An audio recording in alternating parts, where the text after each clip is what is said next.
Hey guys, our fundraiser for PMDD is going strong. Help support people with premenstrual disorders, who may or may not be people you know. Donate today, and remember, you are loved, you are wanted, and you got this. Now on with the video. Is that fun? I don't know, we don't have horses so we can't play. Well, let's just play our game then. Alright, I'll start. I'll kick you in the nuts, Kenny! Why would two black people name their child Token, as in the token black kid? That is an offensive, disgusting, internalized microaggression that hit a wrong Token episode. Oh yeah, hi, I'm Kitty Monk, and I'm here to talk to you about South Park, or more specifically, Token Black. Wait, but his name is Tolkien. Catherine, I'm getting to that if you wouldn't so rudely interrupt me with your questions. Nowadays, Token is best known for the one-note gag of his real name being Tolkien, not Token. Even if the Big Fix pointed out that Token actually hates his name, and perhaps he actually preferred being called Token instead of Tolkien. I've always hated that my name is Tolkien, but I didn't really have a choice, did I?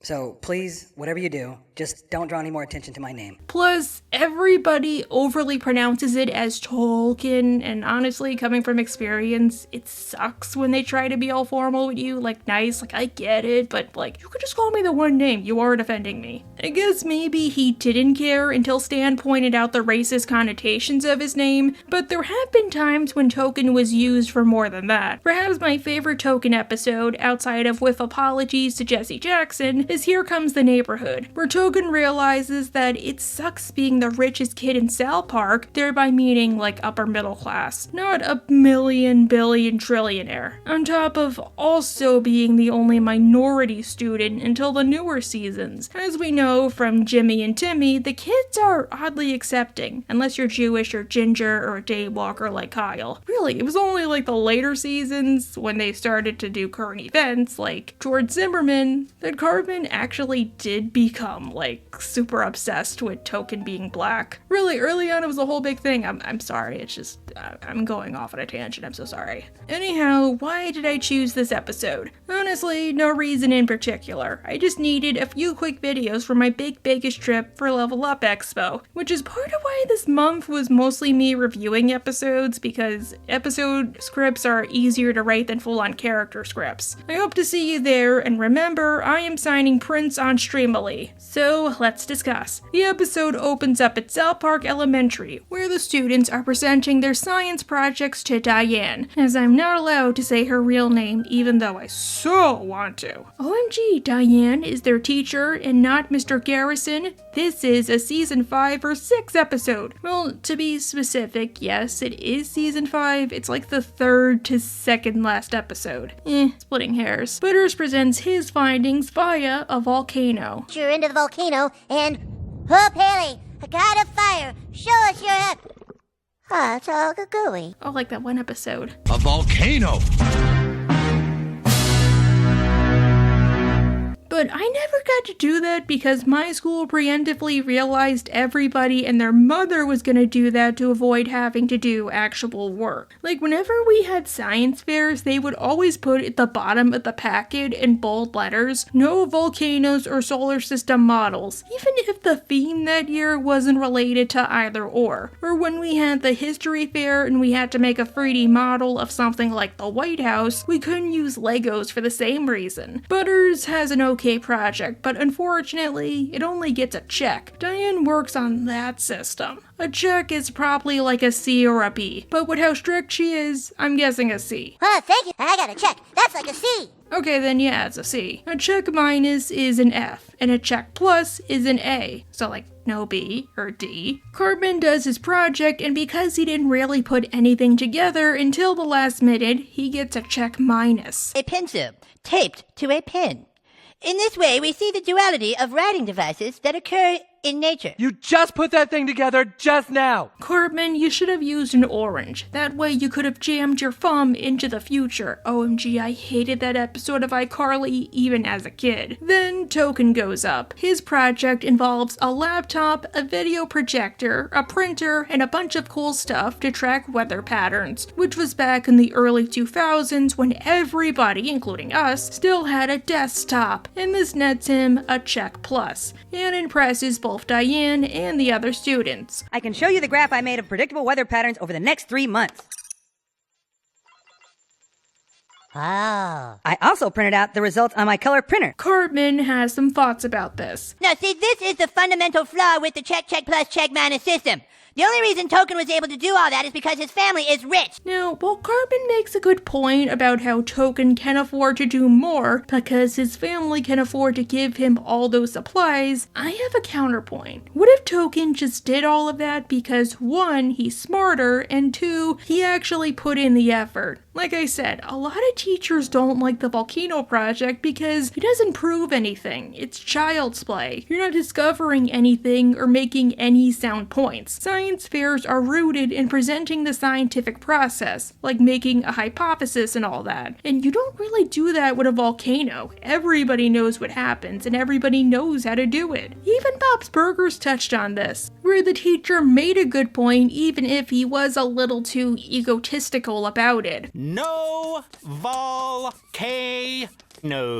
Huh? Kids have been using these papier-mâché monstrosities to avoid real work for years, and I'll have none of it. Plus, Cartman didn't even do the project he was supposed to begin with, whatever it was. He just forgot. So he doesn't have a leg to stand on. He deserves the failing grade. Whereas with Butters, I think maybe like a B- would have been more appropriate. Even if everybody does a volcano project, his presentation was on point, and he did present at least something of substance. However, Cartman continues to rant about Token being rich and having rich parents, and how he has nicer clothes, a bigger house, better food, when really, he's just jelly that his family, aka him and his mother, are the poorest people in town after Kenny. If only by like a tiny margin. Oh, come on, Token. Your new house is 4 times the size of anyone else's in town, and who else gets crab cakes and lobster tail in their lunchboxes? But this is the earlier seasons when the kids are fine using Cartman as their mouthpiece to voice their opinions, because better he become ridiculed than them. So it turns out the other kids sort of agree that Token is rich, not that Cartman is poor, but I'm sure they would probably agree with that too. Wait, getting off track, look, I'll just show you the clip. Yeah, dude, your family's so rich they have their own pool table. Wait, but my family was working class growing up, and we had a pool table in the basement. Granted, we only really used it for like a year, because I watched that Lost Tapes episode about vampires. Look, I was too gullible to know it was fake. I was like 10, and I got scared of going into the basement, and then we just used it for like storage, like Christmas decorations. But we still had one, is my point. Yeah, and their own sprinkler system. You don't think you're rich? Yeah, to be fair, we didn't have all that. But then again, nobody in Newark had front lawns, so yeah. Still, this starts to get to Token, and he goes to talk to his parents, Bob and Linda Williams. I'm not even kidding. Back then, they were Bob and Linda. Wow, so many shows with Bobs and Lindas. American Dad, Bob's Burgers, this show. But for the purposes of this review, I'm gonna stick to Steve and Linda. Steve, because that's what he's called in the later seasons, and Linda is still somehow his mother's name, apparently. You know, I'm surprised it never got changed because of Butter's mom becoming more prominent than her. It's so weird. Token wants to know why they're rich, and he approaches the topic like he just learned about racism for the first time. Well, because we have more money, son. I know, but why? Well, because we went to graduate school and therefore have more lucrative jobs than most people in town. Now, to be fair, this is going to become important. I don't think Token is rich. Rich is a subjective term, but the way the episode and the boys are treating it, you'd think he was like Scrooge McDuck Japanese toilets level rich, not upper middle class. Besides, South Park is a small mountain town, so making anything above 6 figures is probably considered an achievement. I mean, as a kid, you have zero concept of money. You don't realize until you're a teenager that $20 is really not that much, especially nowadays. But honestly, from what I can tell, a lot of rich people don't seem rich at first glance, because that's how they stay rich. Just saying, you can usually tell who was born into money and who came into money by how they treat their money. People who came into money tend to flaunt it, although not always, in order to make up for lost time or because they have no idea how to manage it. Whereas people who were born into it, they just treat it like normal, because growing up that was normal for them. Look at the people next time you walk through first class, you'll know what I'm talking about. Token tells his parents he was bullied for being... All the kids at school today made fun of me because I'm rich. Oh. I don't want to be rich anymore. I want to eat macaroni and cheese for dinner and wear clothes from J-Mart. J-Mart? Son, you don't know what you're saying. Yeah, Token, don't go there. They aren't open 24/7 anymore, and whenever I go, bad things happen. Plus, the one by my house only has a Subway, not a McDonald's like Cleveland. Token implores his parents to act poor, if just once, and they reluctantly agree. They go to a legally safe knockoff of Walmart and find that they're fish out of water, and not because of skin color. Which, yes, I will rip the band-aid off now. They do make the entire episode about their biases being flipped, but since it's about money and not skin color, I find that oddly progressive. Like, even Cartman doesn't care that Token is a person of color. Again, it's so weird watching the earlier seasons. To the horror of Token's parents, they sell stuff for poor people, including poor people pants. Hey, look, these pants are only $5 a piece. They must really suck. What do you think? What brand are they? It doesn't matter, Mom. They're poor people pants. Clearly, you never been to Primark. I got 4 pencil skirts for $20. They continue shopping while everybody stares at them like lions in a zoo, which is clearly not foreshadowing at all. You see that, Sheila? The Williamses are shopping here. I don't get it. He must pull in at least $200,000 a year. Williams? Really? Don't you mean the Blacks? What? That is their name. Granted, again, without context, it does sound hella racist. And besides, this was earlier in the show's run when nobody had a concrete name. Like Steve and Chris was only Chris. Early installment weirdness. But something I want to touch on is the fact that Sheila and Gerald are shopping there, which means the episode is lumping Kyle in with all of the poor kids, which gives me questions. In the earlier episodes, especially Chickenpox, the point is made that due to being a lawyer, Gerald is pretty wealthy. But is he really wealthy, or kind of like Token, only wealthy compared to the rest of the town? Anywhere else, he would just be a normal middle-class father. Or do they not make as much as Token's family because Sheila is primarily a housewife, so there's only one income coming in? Or is Gerald kind of like Khan and Min, where maybe he is sort of wealthy, or he makes good money, but he wastes it on stupid stuff or flaunting it? Or is Sheila just frugal in general? Or... just get on with it! Alright, God. Sorry if I'm doing my job as a critic and analyzing the episode. Token's parents get to be uncomfortable shopping amongst the cattle. Son, can you just hurry it up? I don't think we quite fit in here. I might be repeating myself, but I like how they care that they're rich, not that they're black. Just saying, that's my favorite part of the episode. Maybe South Park was always PC, they just never felt the need to flaunt it. Later, Token goes to hang out with the boys and brings a DVD of The Lion King for them to watch. Here you go.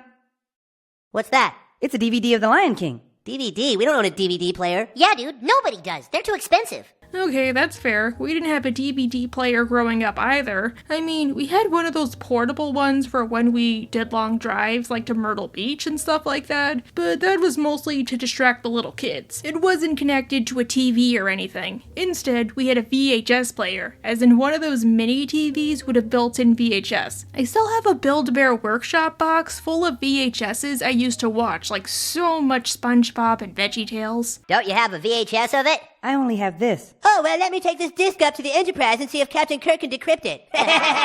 What's a VHS? Oh, Jesus, dude. God, I'm old. Token is mocked once again for being rich, and the kids exclude him once again. So he sings a song about his troubles and how much he wishes he were like his friends, with homes that seem more like a Jeff Foxworthy paradise with broken trucks on their lawns, free bedrooms, other siblings. Broken trucks on their lawns, and cut up hot dogs for lunch.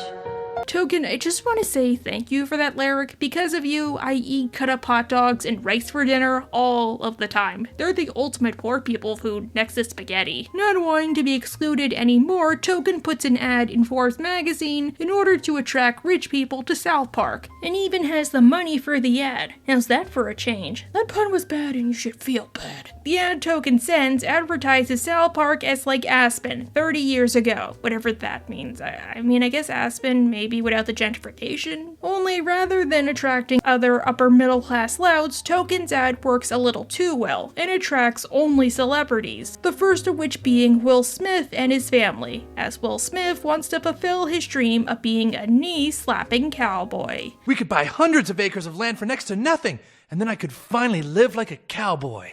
Oh, Will, the country would be such a nicer place to raise our kids. Just to get away from it all.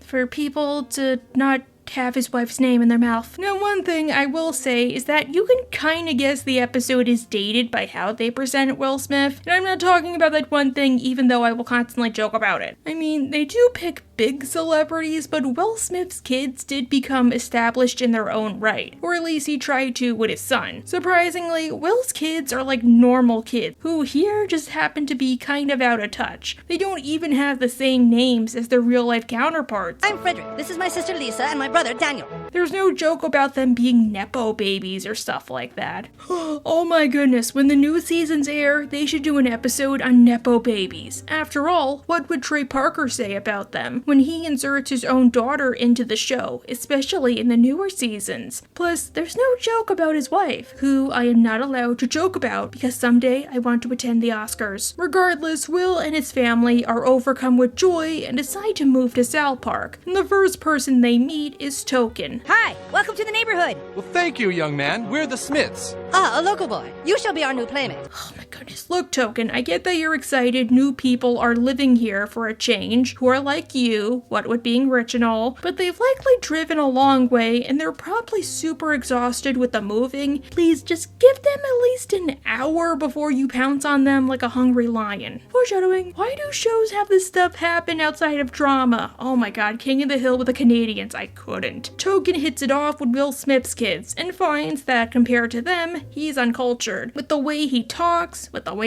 about his toys, his games, and the way he treats his parents. You know, like parents. Sometimes children must be very firm with their daddies. Indeed. Like when daddy doesn't want to act in a movie because he thinks the script is bad. So we must plead with them. Please, Daddy, please. It's $20 million, Daddy. Please, daddy, please. I wonder if Jaden Smith had this talk with his daddy when he saw the script for After Earth. I mean, his daddy's character was literally called Cypher Rage. But I wanted to point something out about this episode. Now, as many of you know, I am mixed-raced. I'm Afro-Latino, as in Cuban, Puerto Rican on my dad's side, and Italian, Irish on my mom's side. But I was raised by my mom's side. In a way, I'm like a blob. And Token in this episode does kind of capture the feeling of being mixed-race, especially when you're from one of the last Italian families in a barrio, and the only Spanish kid in your class that can't speak Spanish or Portuguese, and did not have teachers who took pity on you. You feel like an outsider, is my point. Like, looking in on both sides. Think about it. He's middle class. He's literally caught in the middle. True, he's upper middle class, but middle class all the same. The kids in his grade are working class. The new kids are truly rich by every definition. I didn't think about it until I started writing the script, but it really makes me reevaluate the episode, because I love episodes that touch on being mixed race. I even apply that to the King of the Hill episode where Khan's a banana. Token can't relate well to the poor kids because his parents can afford to spoil him, and that makes them jealous. Plus, they can also give him experiences the other kids don't have because they don't spend as long a time working. But at the same time, he can't relate to the rich kids because his parents can only afford so much, and they also let him associate with the quote-unquote poor kids. So he knows more what it's like to be poor rather than rich,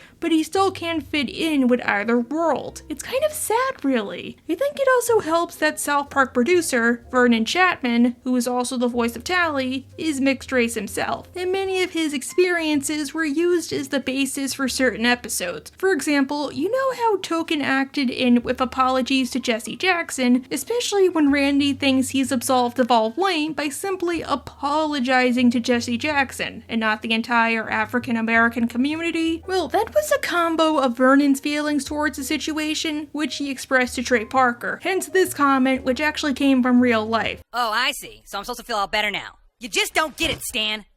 Dude, Jesse Jackson said it's okay. Jesse Jackson is not the emperor of black people. Listen to all of my viewers. Jesse Jackson is not the emperor of black people. Neither is Beyonce. I know some of you guys are going to say that. Unfortunately, Token never pulled the ad, and neighborhoods are grown via equal parts advertisements, equal parts word of mouth. Will Smith has started to tell other celebrities the benefits of moving to South Park, except Chris Rock. What? Too easy? But I just want to show you the scene of him and Snoop Dogg. Oh. William, how are you, buddy? Great, Snoop Dogg, and you? Couldn't be better. I'm just laying down some vocals for my new album. Great, Snoo. I find it hilarious how Snoop Dogg is singing, and he does the typical Snoop Dogg voice, and then he gets on the phone with Will Smith, and he's like, "Oh, well, hello, William." Kind of reminds me of when I go to record. Trust me, I sound nothing like this in real life. Now, what makes Here Comes the Neighborhood memorable for many people is the subplot with the grown-ups, or at least the fathers, plus Jimbo, Ned, and Mr. Garrison. The grown-ups are observing the rich people building houses, buying houses, and starting to set up shop. Yep, there goes the neighborhood. Jimbo, why would you say such a thing? The neighborhood is right there. It never left, except for a few minutes to turn the stove off. However, Mr. Garrison says what everybody else is thinking. Seems like all of a sudden South Park is being overrun by those types.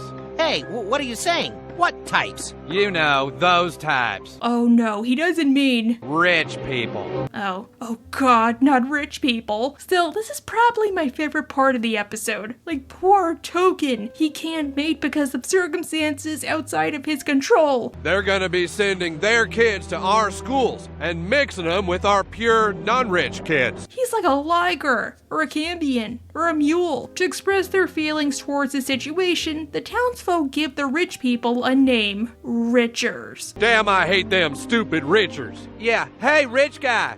Hey, Richie Rich. Yeah, I'm talking to you, Richer. It's their words, not mine. And they constantly make fun of them for being super duper wealthy. Yeah, hey, you guys know why Richers have such big garages?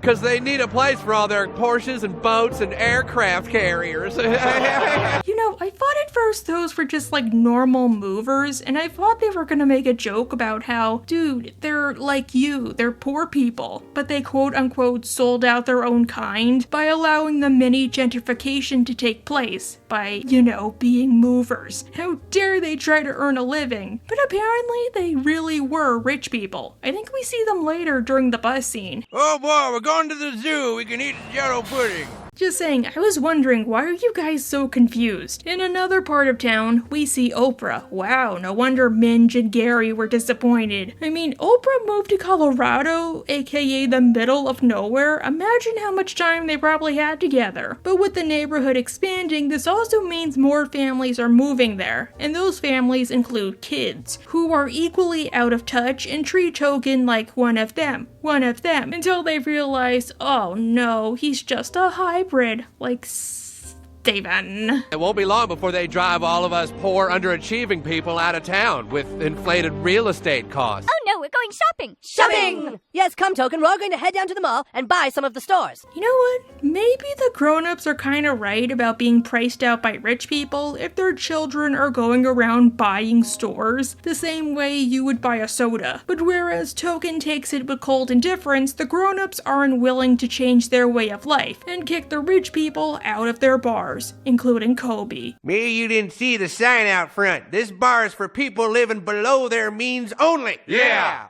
This is a free country. I can have a drink wherever I want. Come on, Kobe, let's just go. You know, I'm surprised he never got his own episode. Oh, those Richards are getting snooty. I'm sorry, but you were the ones being rude. They were being polite. And I have to ask, is this like the rich person equivalent of saying a black person is acting too angry or scary if they raise their voice just a smidgen and they don't mean anything by it? The grown-ups, led by Mr. Garrison, decide to send a message to the rich people that they need to go back to their little towns with their property taxes and their block busting and their rich lining, and they know just what to do. And right on their lawn, we'll set fire to a big lowercase t. Lowercase t? Yeah, for time to leave. Yeah! Believe it or not, this actually works pretty well. Like, better than intended. Time to leave?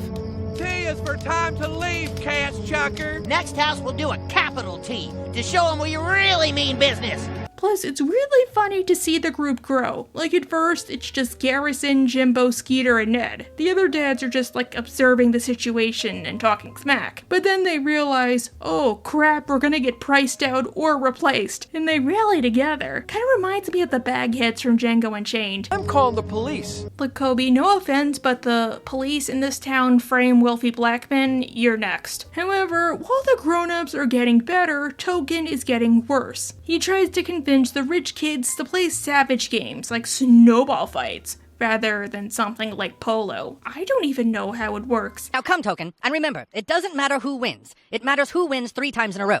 Tally-ho! Tally-ho! I guess they had the horses because their parents wanted to be cowboys. If so, nice detail. The rich kids instead exclude Token. How barbaric! Yes, Token, if you want to play such savage games, I suggest you go live with lions.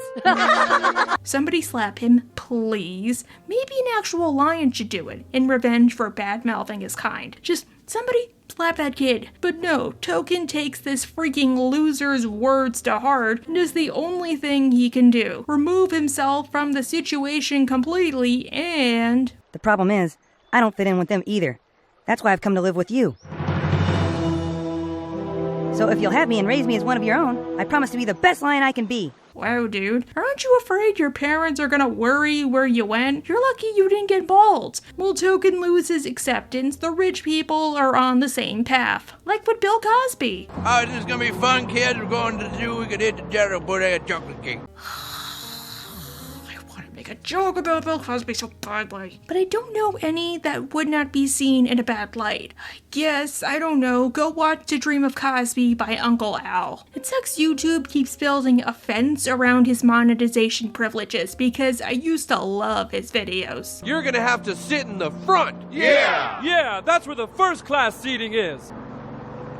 Yeah, how do you like that, Richard? Yeah, no offense, the middle seats are the best, especially on buses where they have 2 entrances. Just saying, the last time I sat at the front of the bus, I was in DC on my way back to my hotel from AwesomeCon, and this old guy was selling these teenager cigarettes. I don't know if they were really cigarettes or like code for something, but stuff happened and I was too polite to just move. The rich people decide that they have had enough and they will protest by marching on the town square via the Millionaire March, even if there's only like a couple dozen of them at most. And honestly, they're wealthy, I hate to say it. They could literally just move. Wouldn't that be more convenient if they had stuff like filming roles or work? Like, I've always wondered about that one town in New Jersey where all the celebrities live, like Chris Rock and Lil' Kim. Isn't it just better to live, like, I don't know, closer to the big city? Don't worry, they're rich. They can inflate their numbers, like paying Chef to join their group, even if he's not rich. We'll give you $100. Ooh, fudge the snow now.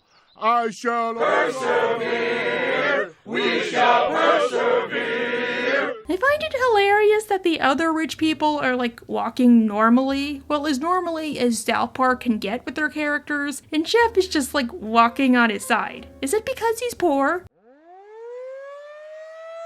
We now interrupt your regularly scheduled Kitty Monk programming to present you the image of Token fulfilling his childhood dream of being a lion. Look at the little black lion, Mommy. He's cute, isn't he? Good job, Token. Unfortunately, I never fulfilled my dream of being a chicken juggler. No, really, no joke. I had that dream for like years. I told you juggling is objectively cool. Token practices, but he's not very good at being a lion, and the lions try to give him some constructive criticism. Wait, what? Roar! What are you doing here, boy? So, lions can talk? You talked. I understood you. I must be becoming a lion. Well, that or the raw steak is getting to your head. Or maybe the lions have ticks and they gave you a deadly disease. Look it up, really, I'm not joking. Lions can have ticks and they can give them to humans. The lions tell him that he isn't becoming a lion because he can't be a lion. Is this the boy who's been living in our realm? Yes. Are you Aslan? I am. Wait, so if we go the mixed race route, is this the show's equivalent of, say, him joining a gang? Like the Crips debate from Crazy Cripples? The lions take Token to meet Aslan, the head lion. Oh, just a talking lion? Who's an allegory for Jesus. Does this mean he has his own talk show too? Rather than mauling Token, Aslan decides to let him stay, because lions are kind creatures that enjoy telling jokes. And as we know from the episode Wing, which I haven't really reviewed because it's just singing and copyrighted stuff, Token is a natural-born performer, but he's a singer, not a comedian. It's not his fault his comedy is terrible. Tyler Perry runs in his blood. Pull my thorn! Come on! Pull my thorn!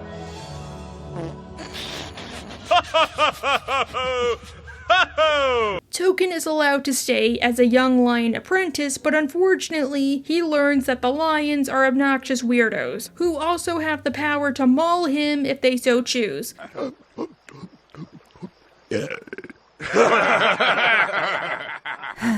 So yay, lions. At least it's preferable to rich people. The rich people seem to be doing well in terms of protest, which means that the poor people of South Park have to get crafty, like a cosplayer. And they pull out their last resort. This is my last resort. And it's gonna be Rogu making cars go through tunnels. But first, a question. What scares rich people more than anything?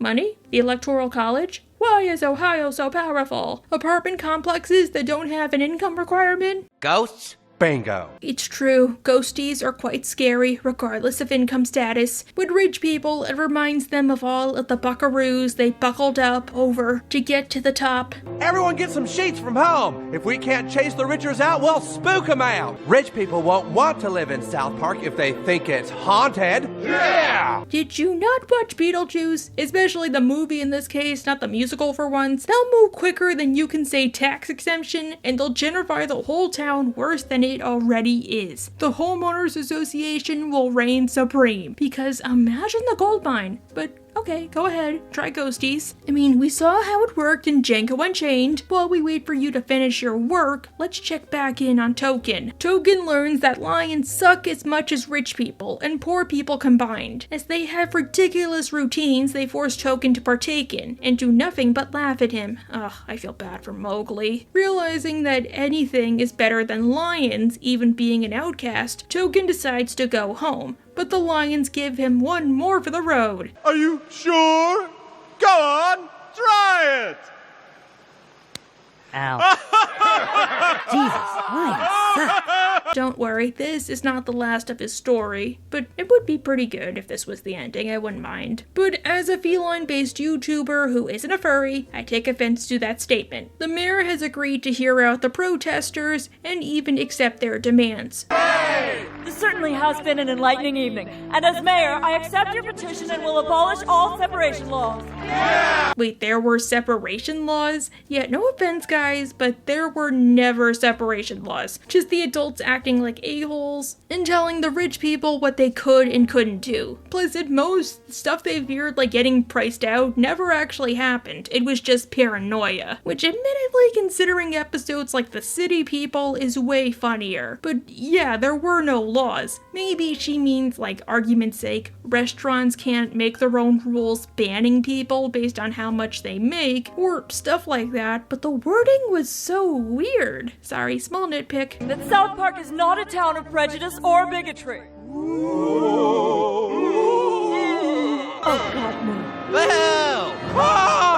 Oh no! Ghosties! Well, at least we know from Chef Ghost Nanners that Jimbo isn't prejudiced against African American people. He just is a patriot who believes in preserving history. Plus, while I didn't say it earlier, I think a plotline for this works because a lot of the time, the townspeople are weirdly too ignorant to be racist, and they do mean well in a way. The only exception, I guess, is somebody like Garrison, but nobody takes him seriously until he becomes Grump, aka Garrison Trump, or Leanne, but it has been established she's really an outcast amongst the other parents, and doesn't have any real friends. She's only really friends with them because of her son. Still, the rich people don't like the fact the town is haunted by ghosties, haunted being their word, not mine, and they start to evacuate en masse. You didn't tell me this town was hated? I didn't know! I didn't know! Carl, do you see what I see? Yes, Martin. I do believe this town is haunted. Wait, is that Martin Lawrence, like the dude from that show? But while this plan was successful, I wonder, what were they gonna do if that didn't work? I mean, considering the historical side of things, especially what they're drawing from, I don't want to think of the alternatives. I'll just tell myself at most it's like what they were gonna do to Michael Jackson until they thought he was a white man. Token is disappointed that nobody will accept him, and all of his new friends are going home. But to his shock, the boys ask him to play. Ooh, including Pip for some reason. Token wants to, but he has some questions. You guys always rip on me for being rich. Dude, just because we rip on you for being rich doesn't mean we don't like you. Yeah, we're guys, dude. We find something about all our friends to rip on. That's true. I mean, remember the episode with the homeschooled kids? Sometimes making fun of people, but in a way when it's mutual, and you mean nothing by it, can actually strengthen your relationship. Sometimes there are limits. Maybe that's why they continue to be friends with Cartman. He's like the Klaus of the group. And Cartman for being fat. And Cartman for being stupid.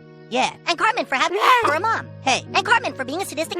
Hey, you gave me a 80. You're right, guys. Or hey, maybe they remember it's bad to be on the bad side of a kid who tricked his bully into eating his own parents, rather than just telling his mom on him. Realizing that's just what kids do, Token accepts the fact he'll be made fun of for being rich. Oh, but we're not gonna rip on you for being rich anymore. You're not? No, dude, because since you got your feelings so hurt for being ripped on, now we think you're yeah, so now you're Come on, Nurse Token, we're gonna play football. At least he is comfortable with himself. That's what the whole episode was about. But at the same time, I'd argue he took the wrong lesson from this experience. I mean, remember what he did to the ginger kids? Right this way. You can't eat in the cafeteria. How come? Ginger kids eat in the hallway. Yeah. Go on, beat it. Why are you making fun of them, Token? You should know what it's like to be different. I mean, you're rich. In the final scene, the adults celebrate the fact the rich people left, all except Garrison, who is celebrating the newfound real estate opportunities that can come forth. There will still be rich people in South Park. Yeah, you'd become what you hate. Well, yeah, but at least I got rid of all those damn Fun fact, they were originally gonna have Garrison finish that word during the next episode. And the next episode is Kenny Dies, so that would have been interesting. So, wow, I loved this episode, like way more than before. I always loved it for the humor, especially the joke about the grown-ups hating the rich people because they're rich, not for any other reason. But I love it more nowadays because of the allegory for race. I love episodes that touch on that idea. I've been told by both sides, you're not this, or you're not this enough. And I've been excluded on those principles, and the episode captures that feeling perfectly. True, Token's never been told it except by the boys, but it still sticks. But as you know, I don't believe there ever is a perfect product. If there was, I would be out of a job. While it isn't a problem against the episode, I think it kinda sucks how shafted Token's parents got. After the J-Mart scene, they just disappear. Like I said, I love Token's side plot of failing to connect with the rich kids. What about his parents? Maybe Token's parents know better, or they find they're just as out of touch as Token was, perhaps more so. Perhaps his parents could team up with the other grown-ups to get rid of the rich people, or they might just not get involved because the rich people bribed them to. Or they could have done what Chef did. Speaking of Chef, again, not really a complaint, maybe we could have seen his reaction to the ghosties, like, dang nabbit, not this again. Or some Something like that. Plus, what happened to the moms? Like, they don't do anything about the rich people. Still, it's a pretty underrated token episode, and I totally recommend. Anyhow, again, Strimley shop closes on May 4th if you want to buy a print and have me sign it on camera, and I'll be at Fan Expo Philly all weekend. So, bye!